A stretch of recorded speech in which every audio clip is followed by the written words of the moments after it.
that has always been a central focus of the House Judiciary Committee.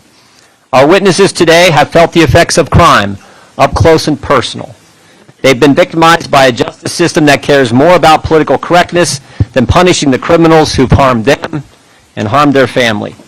We thank them for being here and sharing their story. Their stories are emblematic of a city that's lost its way when it comes to fighting a crime and upholding the law. As we all know, fairness under the law is a bedrock principle of American democracy. In this country, justice is supposed to be blind, regardless of race, religion, or creed. However, here in Manhattan, the scales of justice are weighed down by politics. For the district attorney, justice isn't blind. It's about looking for opportunities to advance a political agenda, a radical political agenda.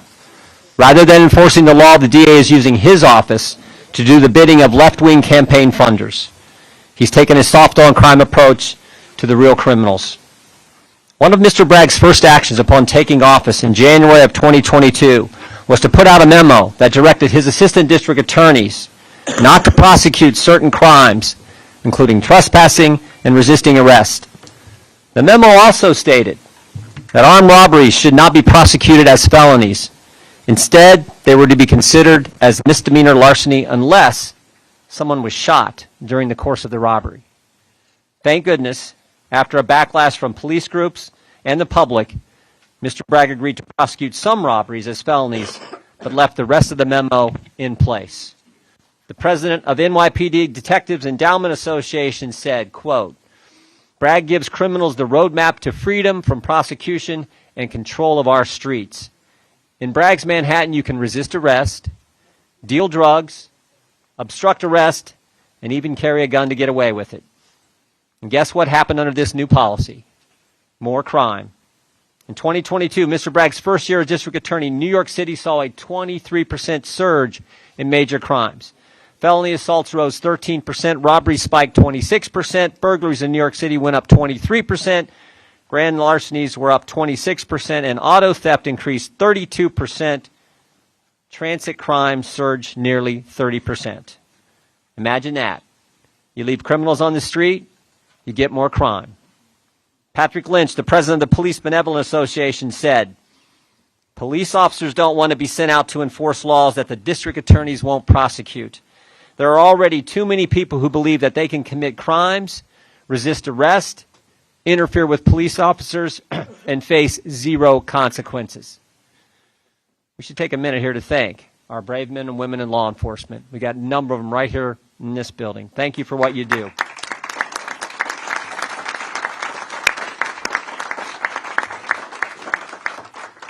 In the last few years, police have been villainized and harassed by the left and even defunded. These men and women put their lives on the line every day, every single day, and they deserve our deepest gratitude. But that's not what they're getting from left-wing district attorneys here and around the country. Police do their job. They do the hard work. They go out on the streets. They catch the bad guys. And then the DAs don't do theirs, don't do their job. Instead, they let bad guys roam the street. As we'll hear today, repeat offenders are plaguing New York City. On April 6, 2023, NYPD Commissioner Sewell said, "Recidivism is the undertow pulling against everything we are doing to keep our city safe. It is counterproductive to public safety and, frankly, is a perpetual carousel of police resources." Astonishingly, Sewell said that 327 individuals were arrested more than 6,000 times for retail theft. Think about that. 327 individuals responsible for 6,000 retail thefts, what we used to call stealing, taking someone else's property. Each person arrested on average 20 times. Maybe we wouldn't have had that problem if they'd arrested them and kept them in jail after the first, the second, or maybe even the 19th time. Average of 20 times. Given the record of crime, the record level of crime we are seeing around the country, our plan this Congress has been to include field hearings in some of our greatest cities to analyze and highlight how soft-on-crime policies hurt families, hurt communities, hurt small business owners. We believe it's important to hear from victims and their families who simply want to share their stories, hoping that it will help create change so other families don't have to suffer like they did. What better place to start than New York City, where videos of violent, senseless attacks appear almost daily, and where the DA of Lower Manhattan earned a reputation for caring more about the perpetrators of crime than the victims. Thanks again to all our brave witnesses for being here. And thanks to the NYPD, the Capitol Police, and the Federal Protective Services for all they do to keep people safe. And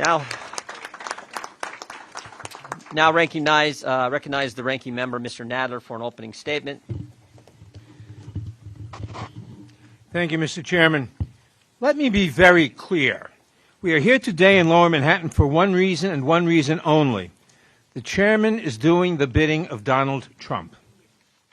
Committee Republicans designed this hearing to intimidate and deter the duly elected District Attorney of Manhattan from doing the work his constituents elected him to do.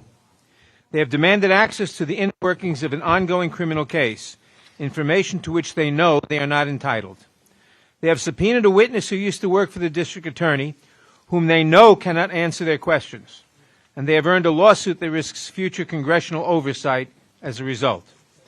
They have perpetuated the anti-Semitic and racist tropes that Mr. Trump has directed at both the prosecutor and the judge in this case. They are using their public offices and the resources of this committee to protect their political patron, Donald Trump. It is an outrageous abuse of power. It is, to use the chairman's favorite term, a weaponization of the House Judiciary Committee.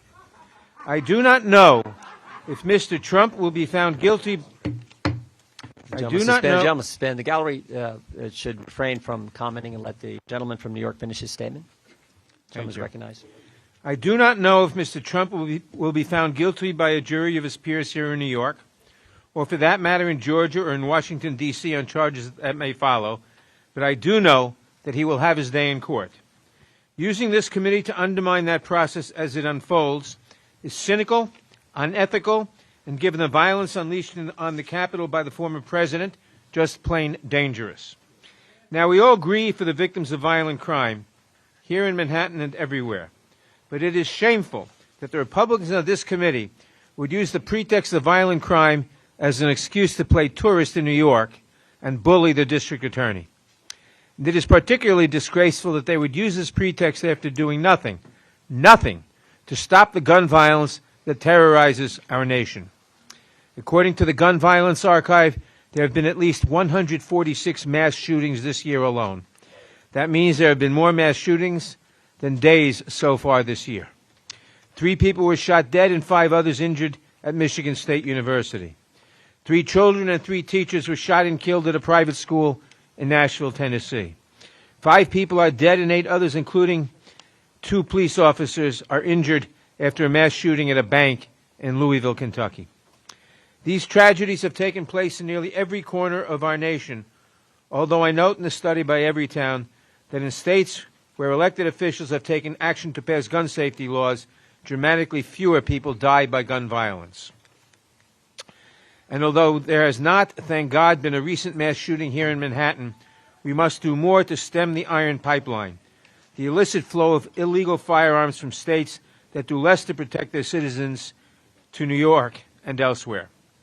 Unlike our Republican colleagues, Democrats have consistently advanced policies that make all of our communities, including New York, safer places to live, to work, to worship, and to go to school.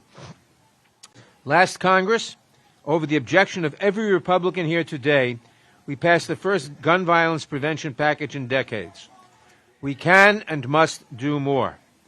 We must pass universal background checks.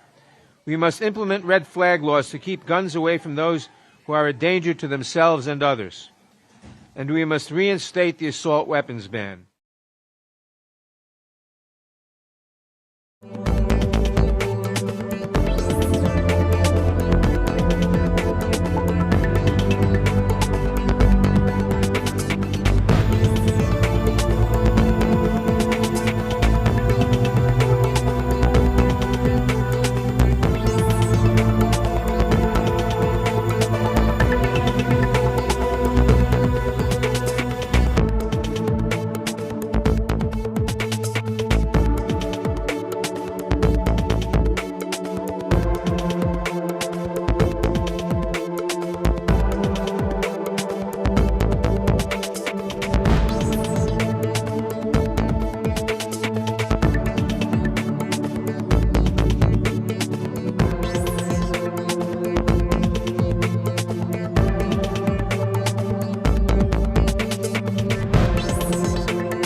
us, we are going to treat this as if it were still a launch day. We're going to do this, what we now call a wet dress rehearsal.